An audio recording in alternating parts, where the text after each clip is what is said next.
Today we're going to do another beginner's butterfly knife trick. Before we get started, can everyone please subscribe to Tornado Crew? Now, let's do a trick called the gambler's dagger. Let's take a look. Another time. All right, and now let's do it slowly. You're going to hold it towards the base. You're going to flick it open and around so that it rests between your index finger and your middle finger.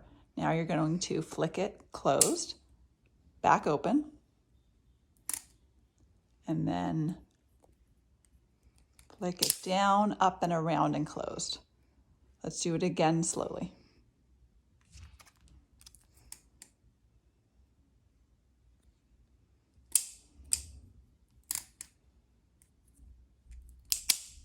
Great, now we'll show it in real time again.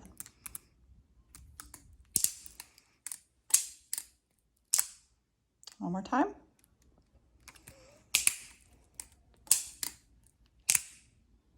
We hope you guys liked the gambler's dagger, and don't forget to subscribe.